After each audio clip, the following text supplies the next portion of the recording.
Before we begin, viewer discretion is strongly advised. The following is for educational and entertainment purposes only. This is the verbatim federal courtroom testimony of the Sean Diddy Combs trial, as reported by Inner City Press. In a shocking twist on day 7 of the Diddy trial, the courtroom fell silent as Sheila E. was called to testify. Known to most as Prince's legendary percussionist and close confidant, few expected her to speak out. But when she took the stand, she wasn't just representing herself. She was carrying the final warnings of a man whom many believe knew too much. Sheila E. revealed that Prince had confided in her years before his sudden death, claiming he feared for his life after learning the truth about what was happening behind closed doors in the industry. Her testimony wasn't just hearsay. It tied back to Diddy, the industry's darkest secrets, and a series of cryptic statements Prince made right before he died. What Sheila E. shared shook the courtroom and connected dots no one had dared to speak about publicly. Until now, Sheila E. began her testimony calmly, but her words carried weight. She told the jury that shortly before Prince's death in 2016, the legendary artist became increasingly paranoid. Not of death itself, but of being silenced. He was unsettled. Sheila said, "He told me, there's more going on in this industry than anyone knows. It's not just about owning your masters.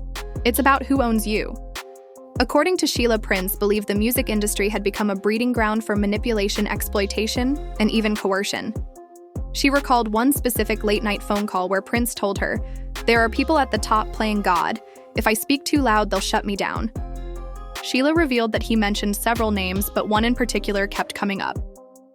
Sean Diddy Combs Prince believed that Diddy was involved in deals that went far beyond music and that he was protected by powerful institution. He didn't say it out of jealousy, Sheila clarified. He said it because he had seen it firsthand. Sheila also said Prince warned her never to go to certain industry parties, specifically ones where Diddy would be in attendance. He said, "You don't want to be in that room. Things happen there that you can't unsee." These weren't ordinary after-parties. Prince allegedly called them rituals masked as celebrations. While Sheila said she initially thought Prince was exaggerating, she changed her mind after he became visibly shaken following a trip to Los Angeles. He didn't eat, he didn't sleep, he just kept saying, "They know I know." Sheila then recounted a disturbing story that stunned the courtroom, a party Prince allegedly hosted, but not by choice. "The first Diddy party I ever saw," she said, "was at Prince's house, and Prince wasn't happy about it." According to Sheila, sometime around 2006, Diddy requested to throw an exclusive event at Prince's estate, Paisley Park. Prince agreed reluctantly after being pressured by mutual industry associates. It was supposed to be a professional gathering, Sheila explained. But what unfolded was something Prince never wanted to be associated with. The party reportedly began like any other red carpet champagne famous guests. But once the cameras stopped flashing, things changed. Sheila said, "The security staff told me no one was allowed to bring in their phones or personal security. At that point, Prince informed me that this was no longer my party," Sheila recalled. Inside, the energy shifted. Sheila described witnessing behavior she had never seen at Paisley Park, including suggestive performances, controlled substances being distributed, and an eerie absence of boundaries. And then there was a private section of the estate closed off to most of the guests. Only a handful were allowed in, she said. Prince looked at me and said, "That's where the real party is." Sheila didn't go beyond the door. The next morning, Prince reportedly told her, "That was the last time I let him into my house because he brought something sinister with him." As she continued her testimony, Sheila told the court that Prince felt that control in the music industry wasn't just financial but psychological. He told me, "They don't just want your hits, they want your silence, and if they can't buy it, they'll bury you." The prosecution asked if she thought Prince regretted letting Diddy into his world. "Absolutely," she replied. "He felt like he'd opened a door that couldn't be closed. And after that night, everything changed." Sheila said Prince often spoke of NDAs, backroom deals, and secret meetings where careers were made or destroyed overnight. She connected this to what she'd heard about Diddy's alleged freak-off parties. Sheila testified that Prince believed those gatherings weren't just about pleasure, they were about power. He said, "They film everything. That's how they get you." According to Sheila, Prince described it as a system where people are groomed, filmed, and blackmailed, and if you don't comply, you Vanished Sheila also noted that around this time Prince had started a full-scale legal and spiritual war against Warner Brother, the same company that was tied to both his contract disputes and Diddy's record label deal. He told me they were all connected. The same executives that shortchanged him were the ones helping launch Diddy. She also said that Prince believed Diddy was allowed to rise because he played the game, while Prince was punished for trying to own his own music and speak out. The courtroom was silent as Sheila described one of Prince's final statements to her. He said, "When I go, don't let it be in vain. Remember what I told you. Protect the truth even if it's ugly." Sheila E. told the jury that Prince confided in her about an entire network within the music industry, one built around surveillance. He said they record everything, and I mean everything, she testified. According to Prince, many of the most elite parties he was once invited to were actually traps. He said people were led into rooms, offered substances, and then caught on camera, not knowing the footage would one day be used as leverage. Sheila mentioned that Prince felt this surveillance system was used to secure loyalty and silence. And did he? He said Diddy was one of the gatekeepers, Sheila said, referencing multiple conversations in which Prince described Diddy as someone who had crossed the line and now operated not as an artist, but as an enforcer. He wasn't just participating. Prince reportedly said he was curating, controlling. Prince had grown increasingly disturbed by stories he'd heard from artists who escaped the bad boy ecosystem. According to Sheila, Prince would recount how they would vanish, spiral, or disappear from the charts overnight. He reportedly told her he believed some had been blackballed after refusing to engage in certain activities or after trying to expose what really happened at these parties. But what truly unnerved Prince, according to Sheila, was the idea that the footage existed and was being stored or traded. He said, "This isn't just dirt. This is currency. They own you with it." Sheila testified that Prince had begun looking into who had access to these tapes and feared what might happen if he ever appeared in one, even if he was merely in the background. That fear, she said, haunted him until the day he died, according to Sheila E. The last conversation she ever had with Prince wasn't just strange, it was alarming. She told the courtroom that just days before his death, Prince called her unexpectedly in the middle of the night. "I remember looking at the time, it was past 2 a.m. She said he never called that late. Her voice tightened and he sounded scared. He wasn't afraid of death, but that night he sounded afraid of people. Sheila testified that Prince spoke cryptically, but clearly he said, "They're watching me. They want me quiet." She said he didn't say who they were, but that she already knew the system, the industry, the gatekeepers. He always warned her about. He told me he was going to speak out. She said he said there were plans he'd already been talking to people about, testifying in a federal case. He didn't say whose. The courtroom stirred at that moment. The prosecution asked her to clarify. Did Prince say he would be testifying? She nodded. Yes. And when I asked what about, he said, "These parties, these artists, the tapes, they're not rumors, I've seen them." Sheila said he seemed especially disturbed by the involvement of men he once considered allies. He told me he went to a gathering and realized half the people in the room were there to collect secrets, not share music. Then came the quote that left the courtroom silent. He said, "If I go down, it'll be because I tried to save someone who didn't want saving." Sheila paused. At the time, I thought he was talking about an artist, but now seeing all this, I think he was talking about Diddy. She recalled Prince's final words on that call. "Don't let them twist my legacy.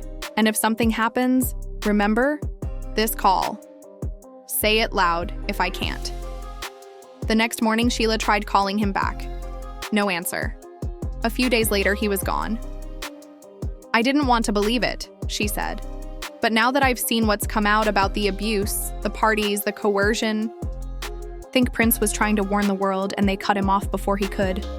Sheila E.'s testimony continued into one of the most explosive sections of the day, as the prosecution drew direct lines between Prince's suspicions and the federal charges facing Sean Diddy Combs. When asked if she believed Prince's warnings about surveillance manipulation and coercion were reflected in the case, she said, "Every single detail Cassie shared in this trial Prince told me was happening years ago." She continued, "He told me artists were being filmed without consent, that these parties were fronts not just for drugs and power, but blackmail, that NDAs. The jury listened intently as Sheila recounted an incident in which Prince allegedly referred to Diddy as a handler, rather than a producer or peer. She explained, "He said Diddy knew everyone's weakness and knew how to use it. He didn't just want to control music, he wanted to control people." Prince allegedly feared the same fate would befall other artists who crossed him. Sheila then brought up the coincidental collapses of several bad boy artists' careers, to which Prince replied, "Mace total day 26. It wasn't just mismanagement, it was punishment." Then she told the court about the deal between Warner Brothers and Bad Boy, a partnership Prince reportedly said tied two devils together. Sheila testified he hated Warner for how they treated him, but when he found out they were bankrolling Diddy, he said it made sense. Of course they are. He said they fund the machine I escaped, but others never will. Prosecutors asked her why Prince hadn't gone public with any of this sooner. Sheila's voice cracked slightly. He was waiting. He said he wanted to release the story with evidence, dates, names, contracts, but the week before he was supposed to meet with an investigative team, he died. And just like that, the silence of nearly a decade made sense in a whole new way. Sheila ended her testimony with a final quote from Prince. "What they do in the dark comes out in the music. Listen closely, you'll hear the pain." She turned to the jury.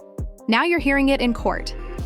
The courtroom lights seemed harsher when Diddy's lead attorney, a seasoned litigator known for dismantling celebrity witnesses, rose for cross-examination.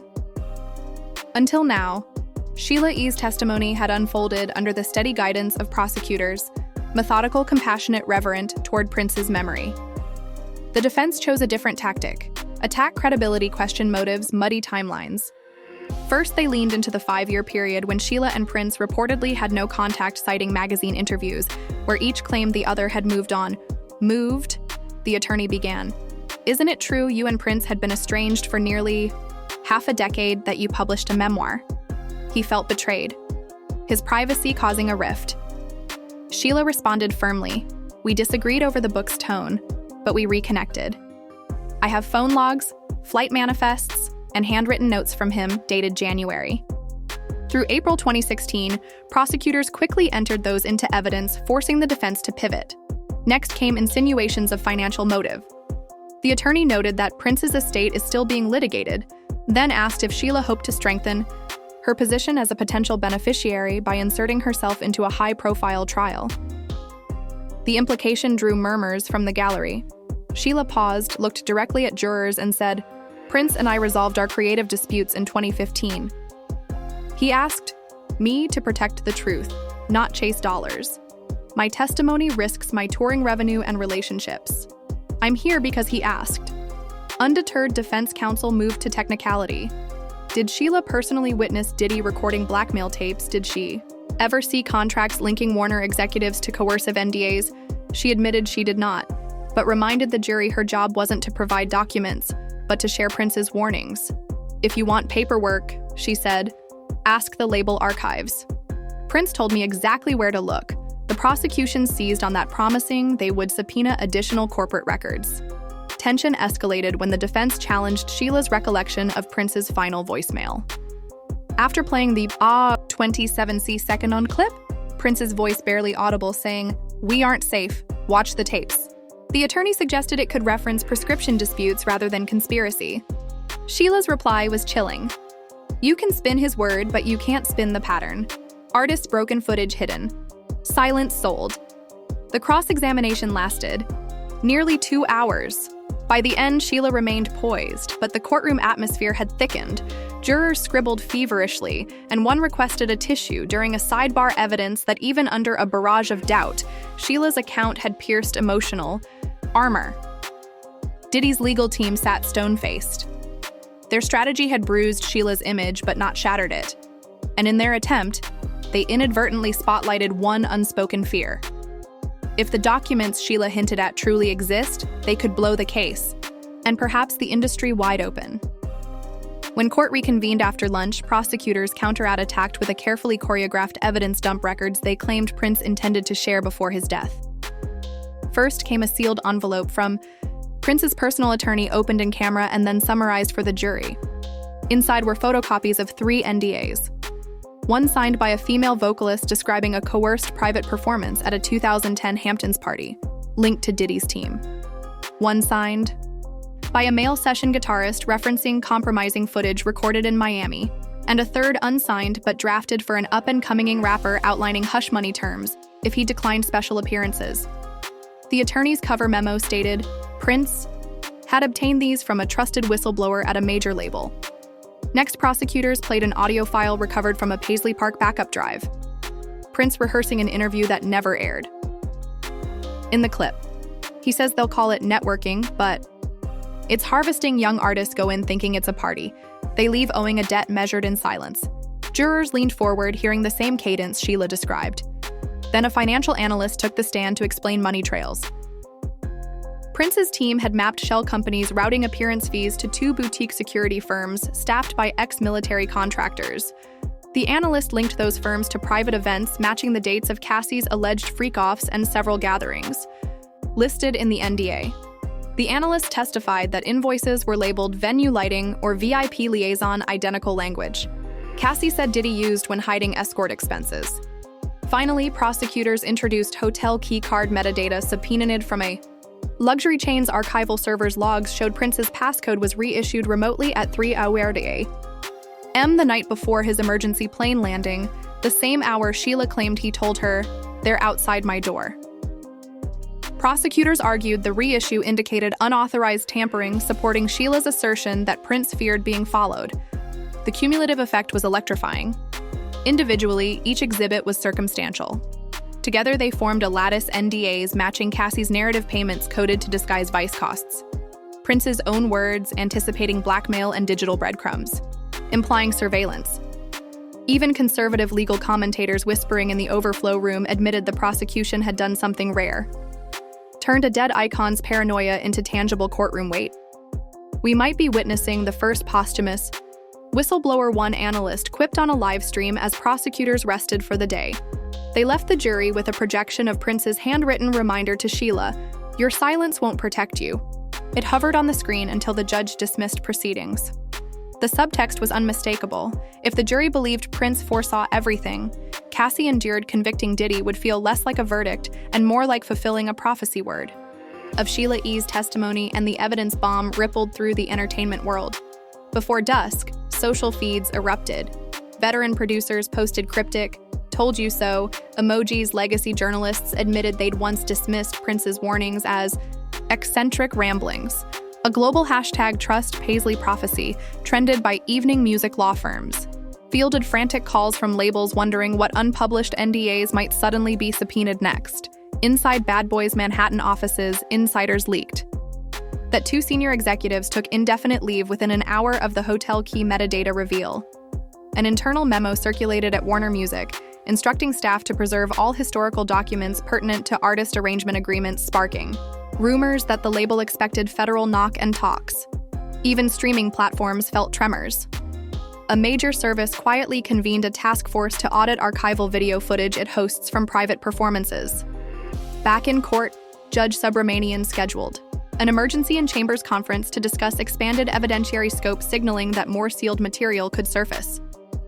Reporters speculated that Prince's estate, long deadlocked over valuation, might now hold leverage over labels desperate to avoid further disclosure. Legal pundits predicted a cascade of civil suits from artists who'd signed hush contracts under duress. Most telling of all was Diddy's demeanor at day's end. For the first time since the trial began, observers noted he refused to make eye contact with the gallery, choosing instead to stare at the defense table's wood grain when his attorneys whispered he didn't respond. Outside, his mother, Janice, and his twin daughters exited behind tinted umbrellas, no longer pausing. For cameras, Sheila E. left through a side door escorted by U.S. Marshals, a precaution ordered after prosecutors disclosed anonymous threats on social media. She later released a brief statement, "I did what he asked. I protected the truth." Her phone, insiders said, hasn't stopped buzzing, musicians thanking her executives, warning her, and fans pleading for more.